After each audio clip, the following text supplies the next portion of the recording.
I can honestly say Gary Owens is the reason why black people will never progress.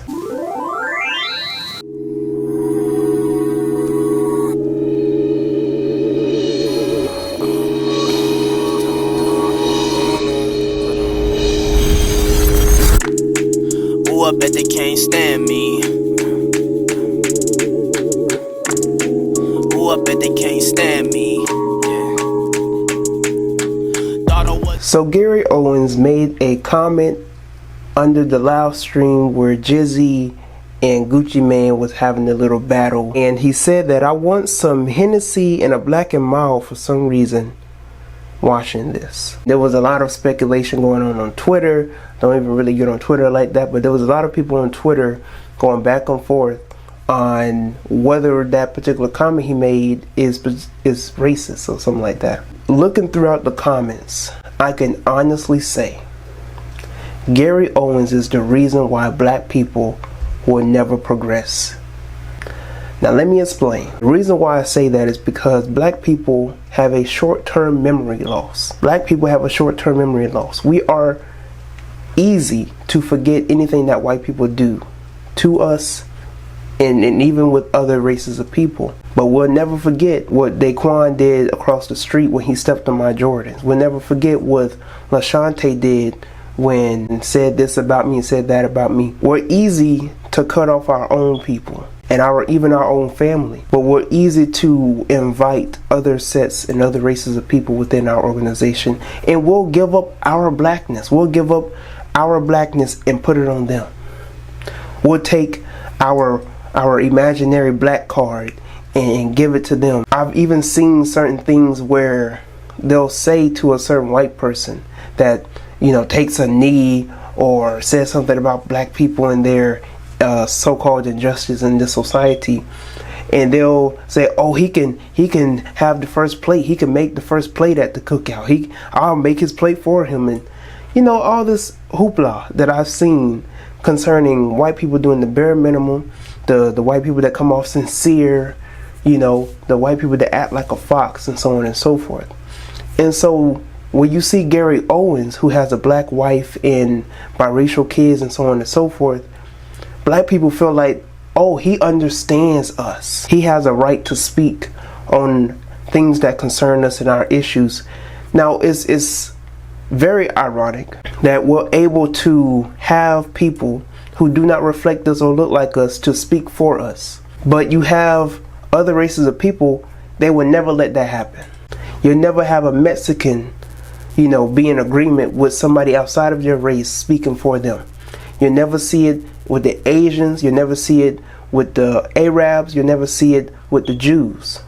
You will never see it other than with black people, because we have a short-term memory loss. And you can use the whole, oh, we've been oppressed and we've been under slavery for 400 years, nothing happened to us like us, you know, all that. Just save the speech, okay?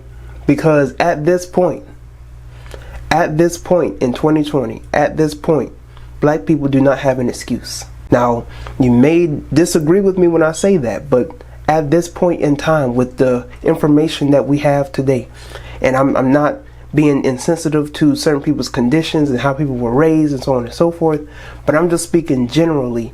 As black people, we have been given the chance to receive liberation. We have been given the chance to build something for ourselves and to do something for ourselves. But each time that this happens, we fall for the hoopla. We want to infiltrate, we want to assimilate, we want to integrate, and all this other type of stuff. And so it just keeps going down, and we keep digging our own grave. I look in the comments, and these black people are really arguing with other black people, saying that he has a right to speak this way. He has a right to speak for us. He has a black card. He has more blackness than another black person. There are black people in the comment section saying that Gary Owens is blacker than a black person. I used to have this happen to me back in high school, because when I was growing up in middle school, going into high school, I didn't conduct myself as a black person. You know, I spoke proper. I had A's and B's and sometimes straight A's and so on and so forth. I didn't act as a black person. I acted like a white person. And there will be white people that will say that, oh, this white person acts blacker than you. This is what you're dealing with even today with black people. Black people feel like because a white person might be raised up in the hood, black person might have a white man might have a black wife on the side, or he can do some slang, he can do the dance right. You know what I'm saying? He can cook good food or whatever the case is. That accumulates to him being black. We're willing to give up our own blackness because we're not even proud to be black. Think of it that way. We're not even proud to be black to the point where we'll give up our own blackness. We'll let people who don't look like us to speak for us, because we're not even proud of what we see in the mirror in our very reflection. And again, I'm not going to say that this is an excuse, and this is something that we should say in terms of a rebuttal for why we are the way we are. I understand the predicament in which we are. I understand our history and what we've been through, but at this point in time, we do not have an excuse. This has been said during Marcus Garvey time, and this was said during Malcolm X time. Malcolm X told an audience that black people are not in a moral position to point their finger at the white man and accuse the white man of injustice or inequality when they have the power to create for themselves. If white immigrants can come to this country 50 years ago with nickels and dimes and no education, and come here and pool their little nickels and dimes and no education, and set up little stores, develop these stores into larger stores, develop this into an industry which creates job opportunities for whites. Since Lincoln was supposed to have freed the black man 100 years ago, and today the black man, according to the government economists, has spending power of $20 billion per year. We feel that with the black man spending $20 billion a year, not setting up any businesses, not creating any industry, not creating any job opportunities for his own kind, he's not in a moral position to point the finger today at the white man and tell the white man that he's discriminating against him for not giving him a job in factories that he himself set up. If the black man has $20 billion, and these so-called Negro leaders are such geniuses that they can integrate white restaurants and integrate white factories and force themselves into that which the white man has set up, they should use this same ingenuity to show the black people how to pool our wealth and set up something of our own. We spend our time in the street, and what we do with that man, instead of trying to change the white man and your mind and make you accept us, we change the mind of the black man and make him accept himself. And as soon as he accepts himself, he'll solve his own problem. He won't be trying to force himself into your factory and into your bedroom and into your kitchen. It's 2020. And we create more money now than back in the 1960s. We create more money now than we did back in the 1920s. And today, black people do not want to build for themselves. We don't want power. We want to participate. As Dr.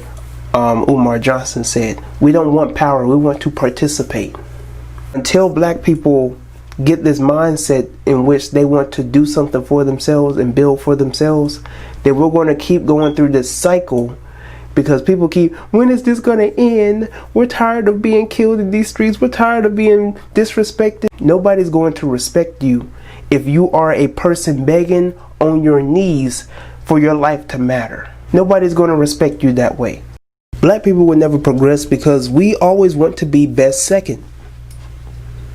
We don't mind being best second. Best second is better than nothing for some of us. You know, it's better than nothing. At least we're getting somewhere. You know, this is what we call progression. To be best second, to be the first black this and the first black that. You know, this is what we consider progression. This is what we consider advancing in life. To be best second in somebody else's society. It's ridiculous. I don't take pride in being the first black this or the first black that. I would never take pride in that. Taking pride in being considered the minority. People of color. Like, and this is stuff that they have duped you into, you know, taking pride in, into identifying with. I just won't stand for that. You got these winches and the swirlers in the comment section. He respects and protects black women more than y'all black men. Like, the buffoonery coonery is amazing in the comment section. It's amazing in Twitter altogether, but It's amazing in this comment section, and it really shows you that the mindset in which black people generally have has not changed. Elijah Muhammad said that you can't be a beggar among men and expect to get respect from somebody, expect to be an equal to somebody, and you're on your knees begging for equality, begging for justice. It can't happen that way. But black people love begging, and we love eating the crumbs off the table instead of creating our own table and our own food. Comment below about how you feel about what I had to say. Share your thoughts in the comments below. Until next time, I'm Tyrone. Like this video, subscribe to my YouTube channel. Share this video with other people. Let me know in the comment section below. Until next time, I'm Tyrone, and I am out.